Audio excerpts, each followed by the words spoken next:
I'm not gonna use the microphone if everybody's okay with that. Are you alright with that, sir? In the back, we're good? Awesome.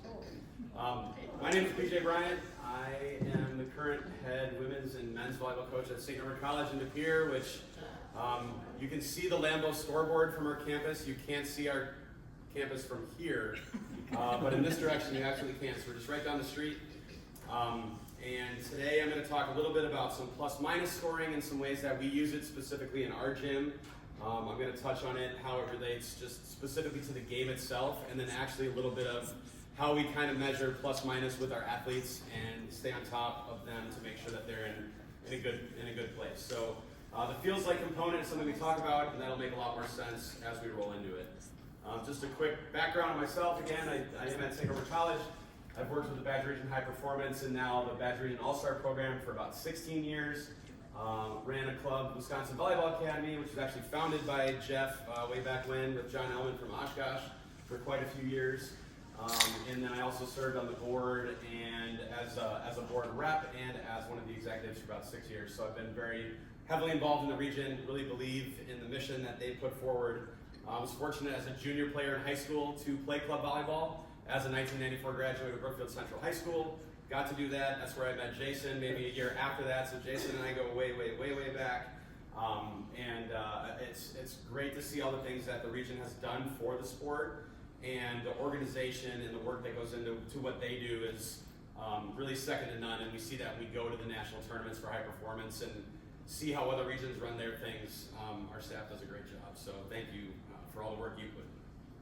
So what is the feels like? How do we define this? So for me, it kind of comes to weather. I really like TV weathermen, so those of you who've been walking area maybe recognize John Milan, who's kind of the GOAT of Milwaukee weather.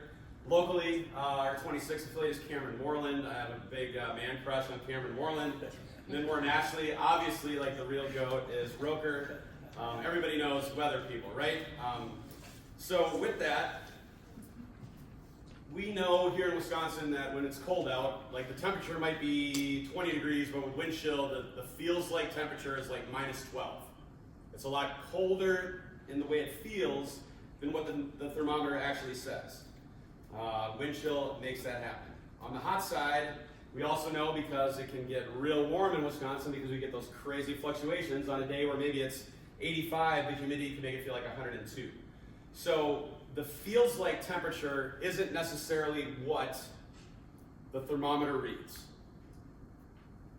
And for us, like in our space, we relate what our feels like is internally to kind of how our performance is and how we're feeling about ourselves and our team and our environment.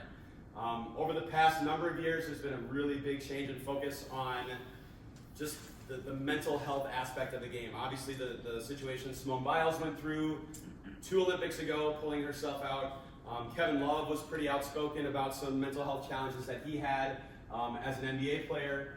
Naomi Osaka, also very outspoken, very out there about how that plays into her role as a professional female tennis player.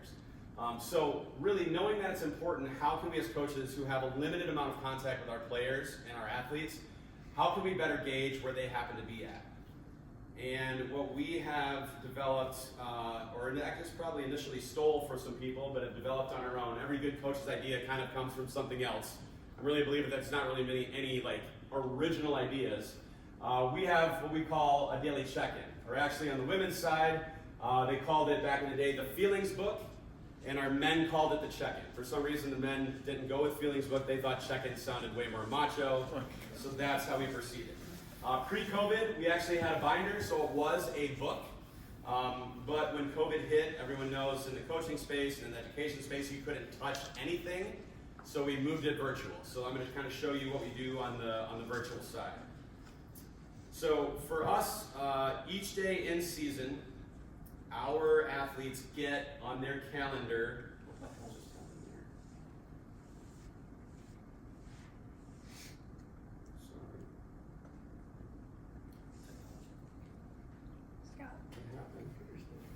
I'll unplug and replug and see if that helps.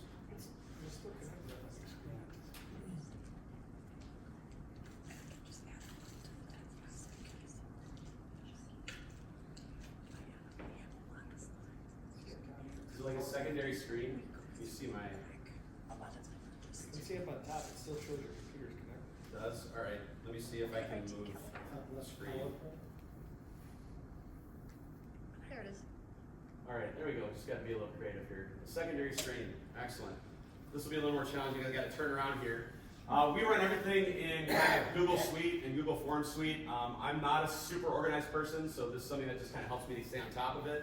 But each day at noon during the season, our women get a reminder on their phone that reminds them to do their check-in. So within that, it says, all right, here's the link to go ahead and complete your check-in. It also has a link to the completed results, which we'll talk about in a second. At noon each day, this comes in. Out of season, we ask that they do this twice a week, again, just to kind of maintain contact with them and see how they're doing and provide help and resources. But in season, it's an everyday we have activity piece. So they'll click on that link. That's going to go ahead and take them to the check-in form. It just gives them kind of some general information that they may or may not read through the first time they do it. But just encouraging them to fill it out honestly and just gives them a reminder of what we're doing this for. So when they select it, they're going to be taken into an area that's going to ask them to rate their levels of stress from a 0 to 10 scale on a bunch of different areas. First of all, sleep. Sleep is hugely important to success of athletes. And for us, if I'm seeing that our athletes are getting 0 to 4 or 4 to 6 hours, I'm having conversations with them about how can we better that? Because for them to perform well, they have to be rested. Fatigue, pretty straightforward. How fatigued do they feel? How sore do they feel based on just general gym activity or perhaps lifting? Are they sick?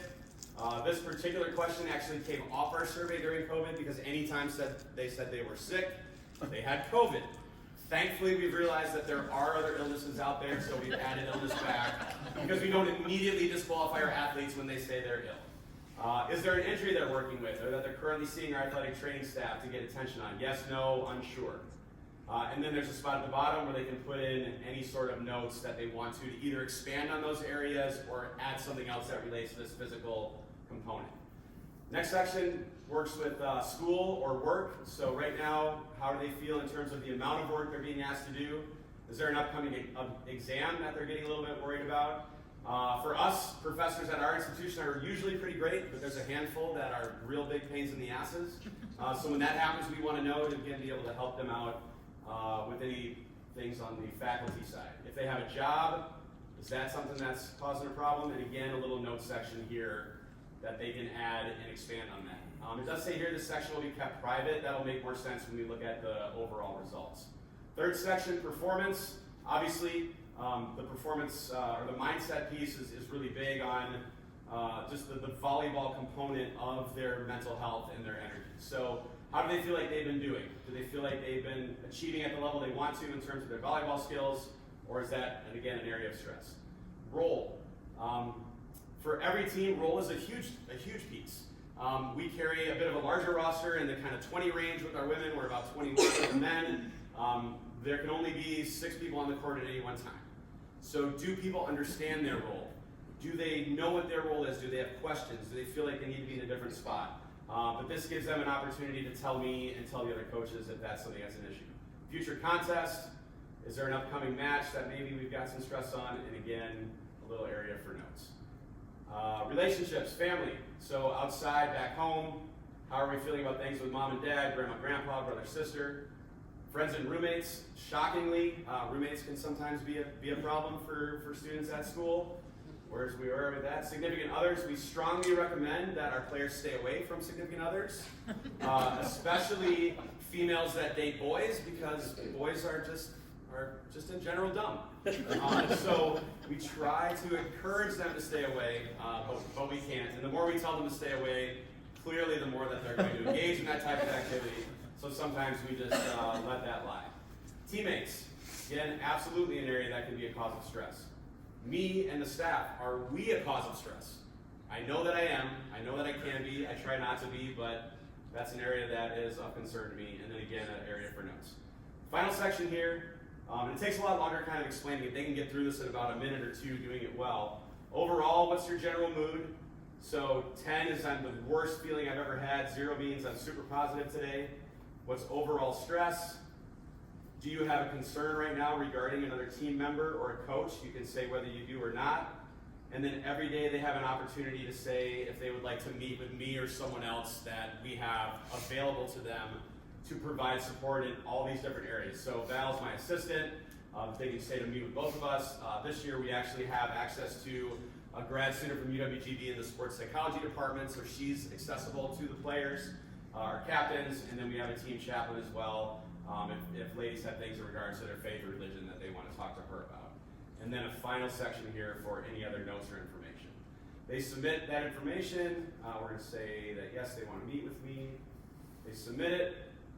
It's going to take them to a thank you screen that's going to give them direct access to, again, all those support people, so it's in front of them every single day, and they're completed for it. And again, they're doing this on their phone, so it's super convenient. It bings them at 12 o'clock, click check-in, they're doing it, and on to it. So all of this data gets funneled into a spreadsheet. Whoa, I don't like that. All right, it's funneled into a spreadsheet where I can come in and look at all of their scores in all of these different areas. The code that you see in that column C, I just did that to hide the names. I wanted to have those hidden before I pulled this up. But I can sort this by time and date. I can sort it by player. And I can see any and all the things that kind of apply to the circumstance. So right now, today is 11/7. I've got some players that are just submitting right now, like as we're hitting this noon hour and in the afternoon. I can kind of go through and look at where are the stressors. So this bottom one here is actually the one that I submitted. So you can see we've got the sheet color-coded that if I see reds and yellows, those are highs. If I see greens, I know those are relatively good. On the far right-hand column, it's got the would you like to meet? And I or the other coaches are actually able to expand on the sections of notes where the athletes cannot. So here, this particular student said, I'm stressed about my registration classes I need to take next semester all at the same time. My advisor's been helping. It's causing me stress. Well, that's super helpful to me because I can reach that athlete. I can say, all right, here's what we need to do. Here's who we can talk to. Like, they can communicate this to me in a very simple and easy way. All of our players have access to this sheet. So when they fill it out, they can go in and look at their scores. They can go in and look at their teammates' scores. So if they come in and Sally's just having a bad day, they can come in and be like, oh my gosh, Sally's family stress is a 9. So I should probably ask her, like, is everything okay at home? Like, what's going on? Let's go grab coffee. Let's go grab dinner. Let's talk about it. They know that. This helps us on the coaching side where this needs to be completed every day before we step into the gym. And I know there's so much other stuff going on in these young people's lives aside from volleyball. Obviously, I'm very hyper volleyball focused. But if I see somebody's running some high numbers, it gives me an opportunity to talk to them before practice. It happens to help me in if they're not performing to the level that I'm accustomed to them performing to. There's probably a reason behind it. And I'm not just jumping into practice and being like, man, like you're just not here today. Like what's going on? Like you're not, this isn't acceptable. Well, there's other things going on in their life that could be impacting their performance on the court. So with this, again, we're doing it every day.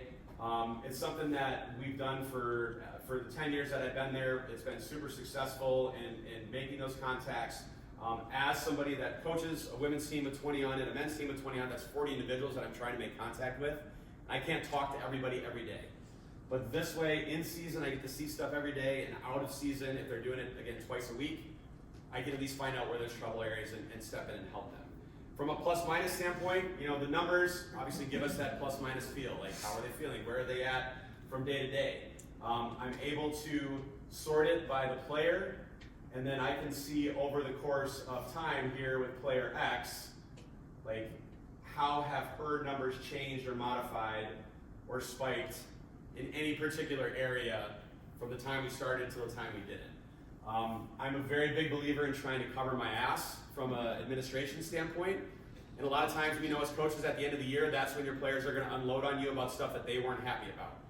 So if I have a player that comes in for an end-of-season meeting and she says, well, this happened and this happened and this happened, I can go back and look at her check-ins and say, all right, well, when did that happen? And she might be able to give me a date or she might not be. But we can look at the numbers and say, well, did you indicate to me at any point in time that something was going wrong that you needed my help with? Or that I could do something to affect change? Not at the end of the year when suddenly it's like all my fault and I have no way of trying to validate what I have or haven't done for you. So this makes them have to take ownership of their own situation and of their feelings so that we have that. So there's very few things as coaches that I think that I've come across or found that I think is as powerful as that, but there's definitely a CYA component in this particular sheet. So that's kind of how, in a nutshell, we measure the feels like of our players on a real-time situation. There's my mouse. All right.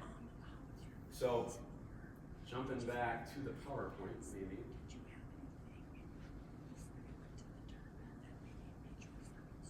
There we go.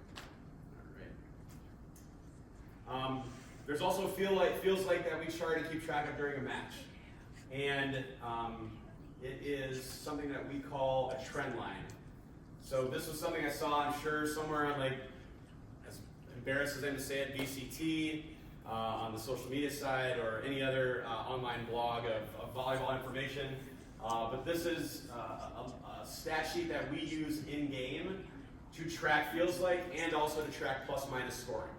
So stats, I think especially at the high school level, when I see high school stats, I honestly don't believe them or trust them at all, because people don't know what a dig is.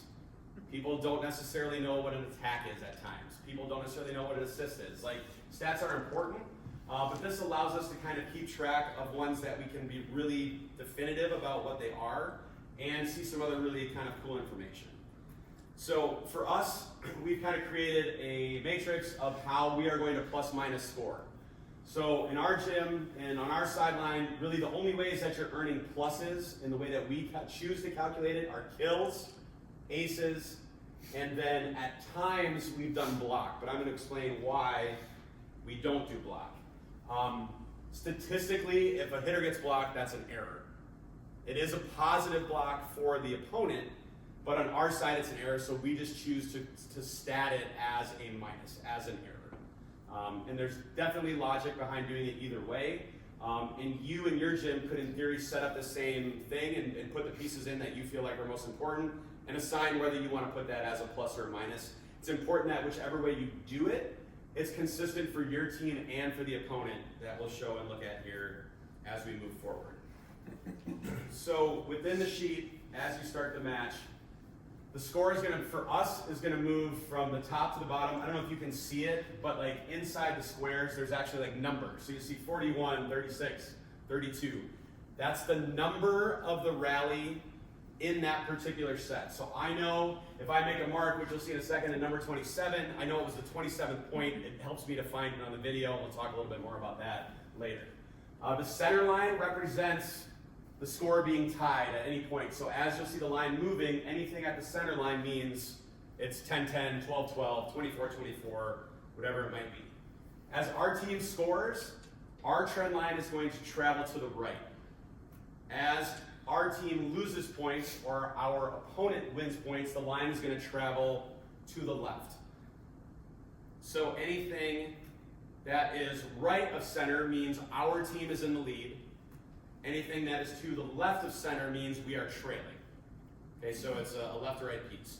We talk about wanting to live on the right, which means like we should be in a good space mentally. Like we're winning, that's going to help us to feel a little bit more positive what's going on. We're going to have a positive feels like when we're existing on the right-hand side of the chart. On the left-hand side, that means we're losing in general. That's going to be a negative feeling. That's going to mean we're trailing. That's going to be a feels like is lower. So how does this look in actual practice? So this would be an example of a set. This was a while back against a school called Finlandia. They no longer exist, unfortunately. This would be what we would call like a big win set where we even moved off the side of the graph because there wasn't enough slots for the point differential we had. So here, what you can notice is that we stayed on the right the entire time. So basically that meant we're not going to feel a ton of stress in terms of the match itself or kind of the intensity of it. And likely we have a very high feels like because we ended up winning by 16 points. We're going to feel good about that because we blew a team out. Hooray, 16-point victory. The flip side of that would be a big loss set, which we've all had plenty of those. So this was against, this was on the SNC side against the team Bethel. They spelled Bethel wrong, which I just noticed, which is kind of annoying. We lived in this one on the left-hand side. So with that, we felt more stress, or because we got beat so badly, maybe we felt no stress because the match wasn't close. And generally our feels like when we're on this side, and especially this much, when we're getting beat by 14 points, like we're gonna have a negative or a low feels like on that match, or on that particular set for that match. So steady or clean set play, what might that look like on the trend line? So here, this is a Badger Region high performance match against Arizona. Arizona actually won this set 31-29, so we went into extra points. But the thing you'll notice is the center line again represents that the score is tied. So in this set, the biggest lead for any team at any point was a 3-point lead for Badger, 41 points into the set. The biggest lead for Arizona was 2, and then they ended up winning by 2. So there was a very small differential, and the game was played vertically, top to bottom. So in this case, we can note that we were in deuce situations most of the set. I guess the question would be, I don't know if anybody has any thoughts or ideas, like what might the stress be here, or would this be a low or a high feels like? Does anybody have any thoughts? We'll make it a little more participatory if anyone wants to throw something out. I think it would depend on like what maturity level your players are at. Are they juniors and seniors? Feeling very comfortable. Point for point, we're going to pull this out. I would think some of the freshmen, sophomores would be at a high stress level. Sure. Potentially. Yeah, definitely. Your team makeup is going to play a big factor in that. Somebody else have a thought? But some of it have to depend on the expectation going into the match. So you're maybe a lower level team playing a higher level team. Suddenly you're even with them, and it's 18-18. Like you have nothing to lose. Like there's not a whole lot of stress. Whereas if you're the other team and you expect to blow them out, it's gonna be a lot higher stress. Sure. I think both those answers hit it. Like it can be both of those things, right? You can feel the pressure when it's tight, early and late. You can feel really good about where you're at if you feel like this is an opponent that maybe you feel is stronger than you, or if you feel like it's an opponent that's weaker than you and you get in those tight situations, you're going to feel that. But when you're in that up and down situation, your team and your coaching and your makeup is going to have a lot more say on the feels like component and your preparation.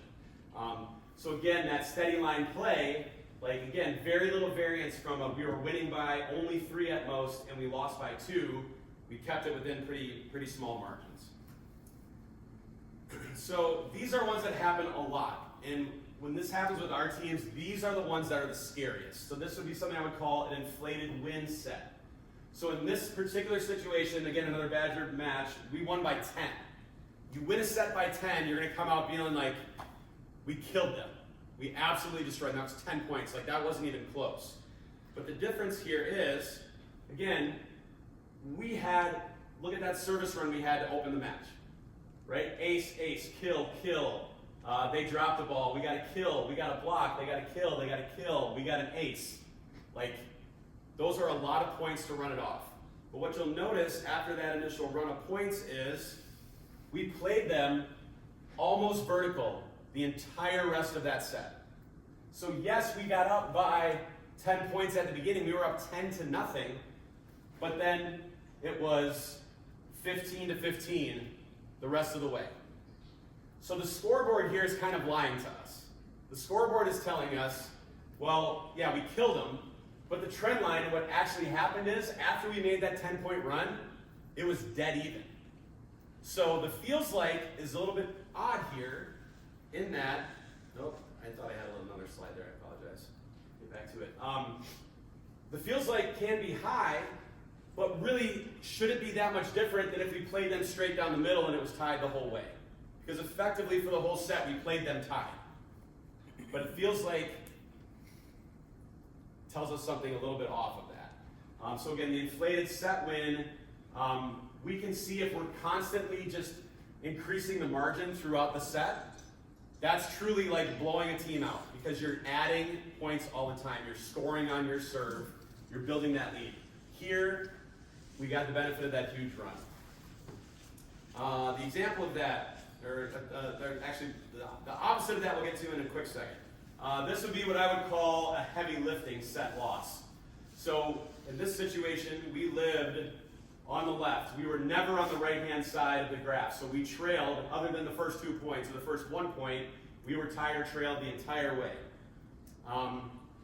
We then found ourselves on this side where we got it back to within 2 multiple times, but never could quite get past the hump and get it to tie or get back into the lead. So from a stress standpoint, the question that's there is like, was stress felt? Should it have been felt? And I would argue these are sometimes the most stressful because you feel like you're doing so much to try to keep it close, you're doing so much to try to regain the lead, and you don't. That's where mentally we start to struggle, like, man, we did so much, we tried everything we could, and we just couldn't get past back over the line. So that heavy lifting piece is something that we do see a bunch of. The flip side of the inflated win is what I would call like a positive defeat. So here, this match, Norbert against UWO, we lost by 10. We found ourselves at the beginning of the match in a really bad streak there where we had an attack error, we got blocked, they got a kill, we had an attack error, they aced us, we had an attack error. And suddenly at that point, we're down 6. We then played them from that point at a -2 or a -3, but you can't recover from the -6. So the scoreboard here is telling you, all right, we got blown out, but we played them relatively vertically after we gave up that bad loss. So like, how do we change our mind from thinking the scoreboard tells us we sucked and we played terribly to, all right, we had a bad run right at the beginning and then we played them off and leveled it out. And just like it's important to kind of temper back the overexcitement of a win that's inflated, you have to find a way to feel a little bit better about a loss that, again, the scoreboard is telling you was 10 points, but you played them -2 for 2/3 of the set.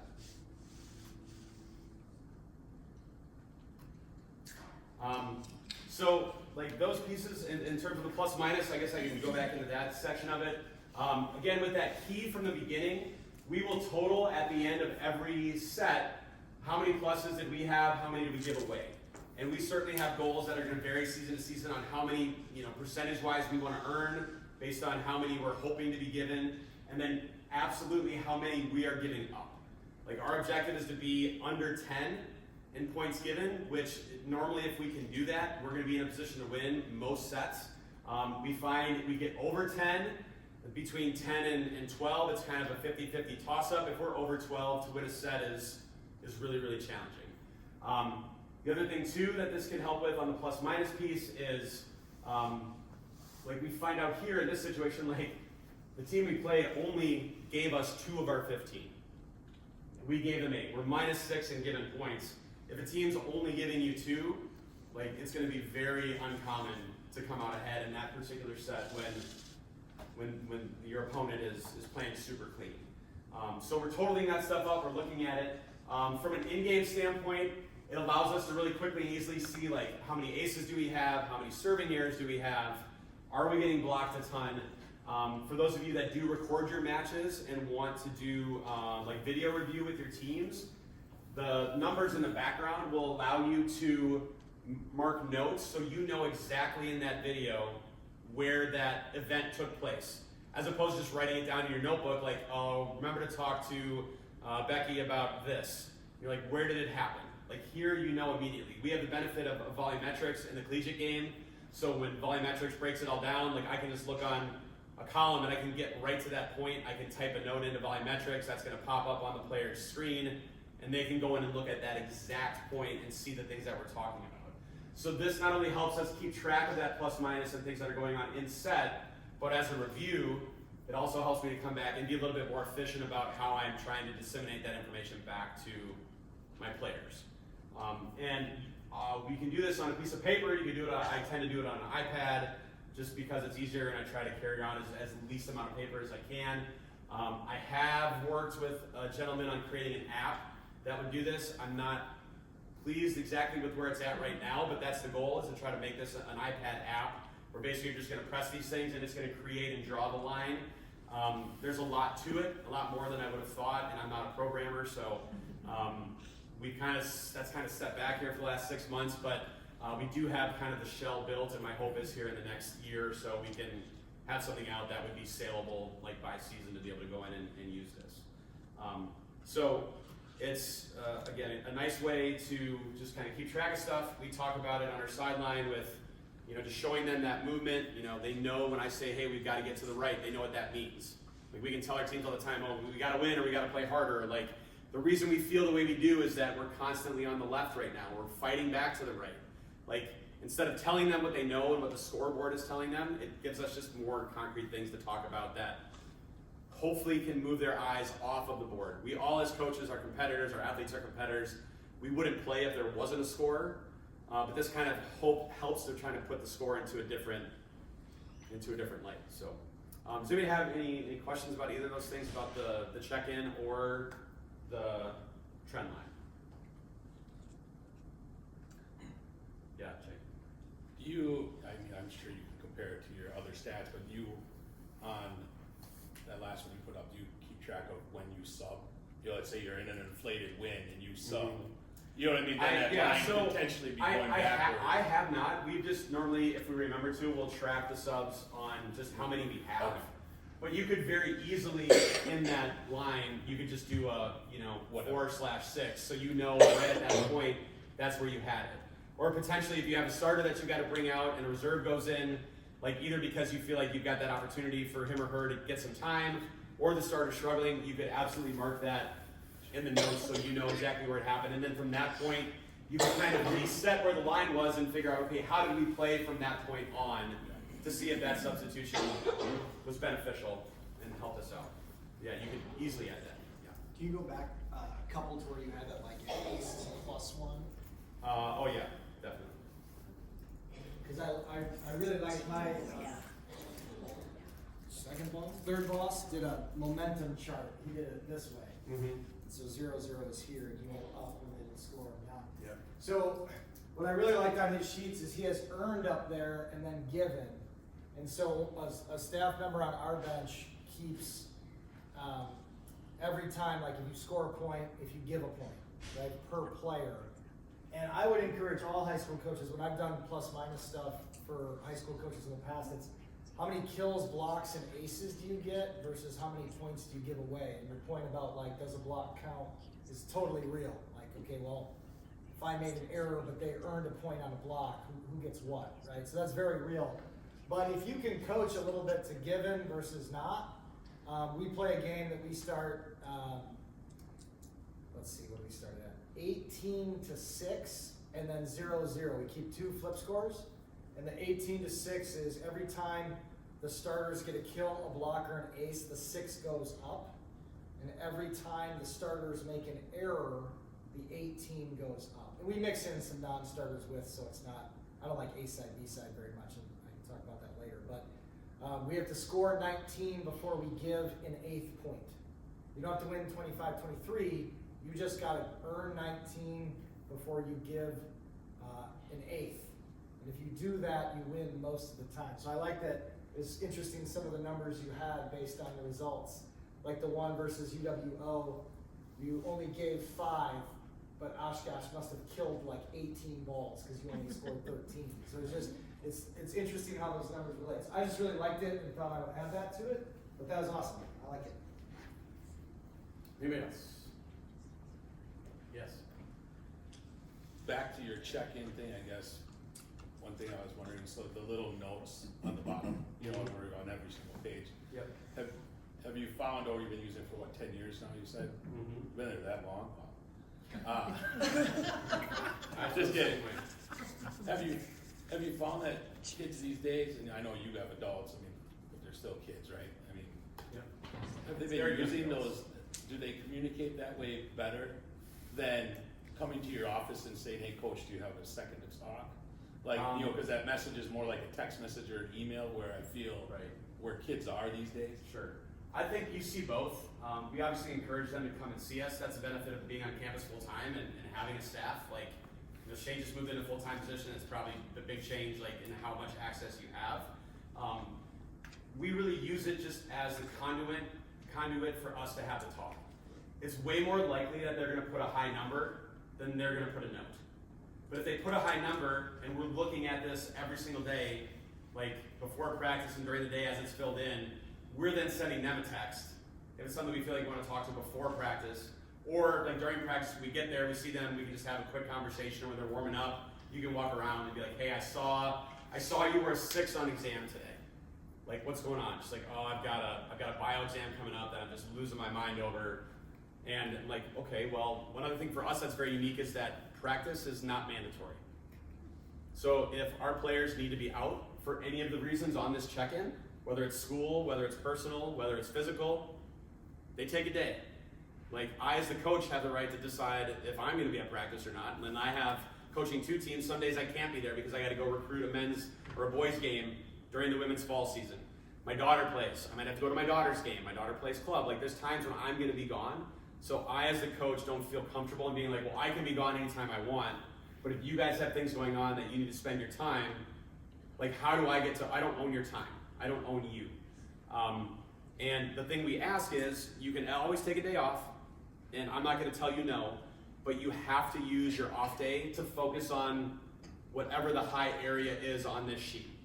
So whether that's extra studies, whether that's going to a tutor, seeing a professor, stuff at home, you're going to drive home to talk to mom or dad. Maybe you've gotten really bad sleep the last 3 nights and you just need to take a nap.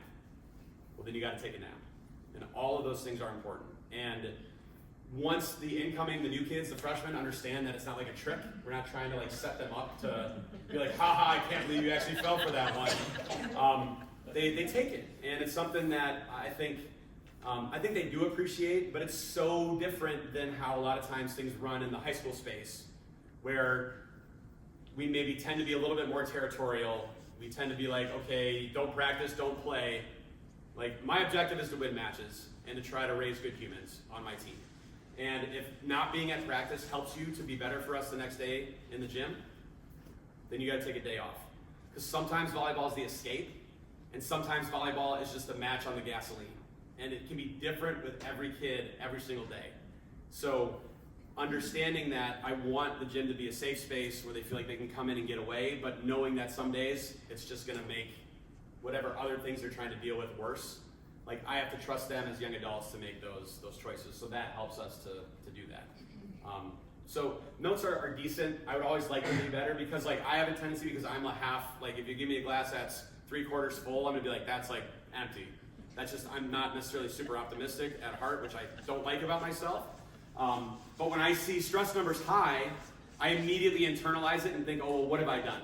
Or what is it? You know, or if they mark their coach stress high, it's like, okay, well, what did I do?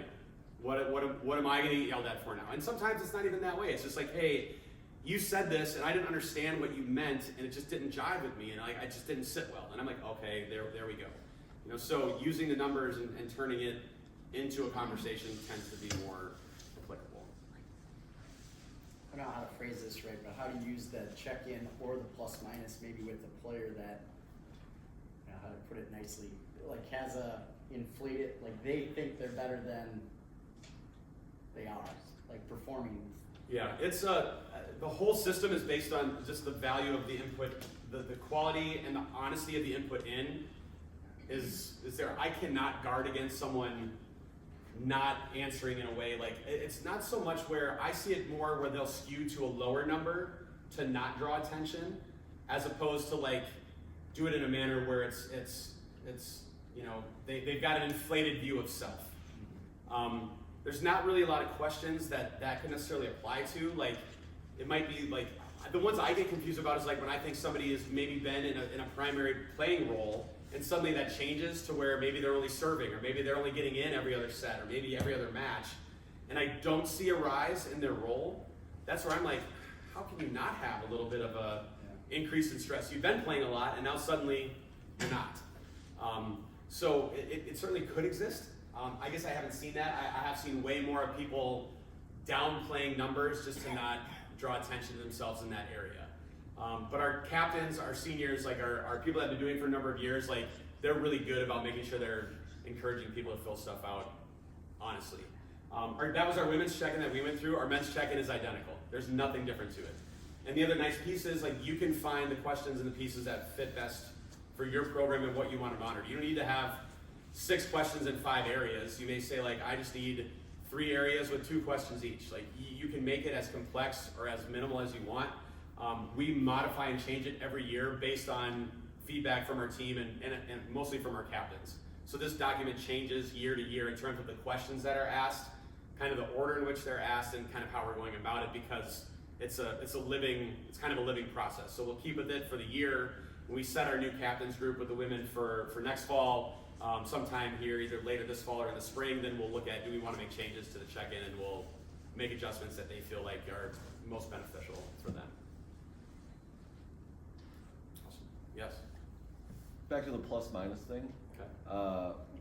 Have you done any, or what is your experience with the compiling all of that data? Have you found any benchmarks for ratios between earned and given, and or checkpoints you need to get with any of those numbers in particular?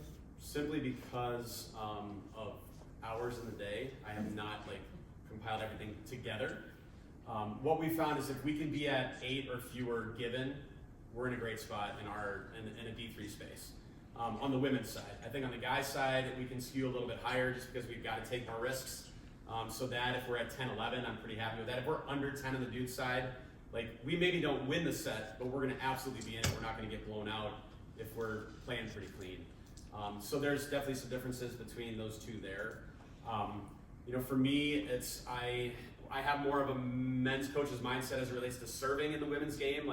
Errors, I don't like service errors, but I don't lose my mind like club parents do and just get it in. We've got to serve well. We're playing teams even our level that have kids that can absolutely bring it. We've got to serve tough. So sometimes just kind of seeing the balance there in real time is good. And just really, it's been even more helpful from a calming things down to see what the other team is doing. Not even necessarily what we're doing with our plus minus, but how did they beat us? And then we look and they only gave us 3 in that Oshkosh set that Ryan brought more PTSD up and talking about that. That was terrific. They did. But seeing what that other team does, it's okay, well, we played well, but they played better. And so often it's, oh man, we should beat them.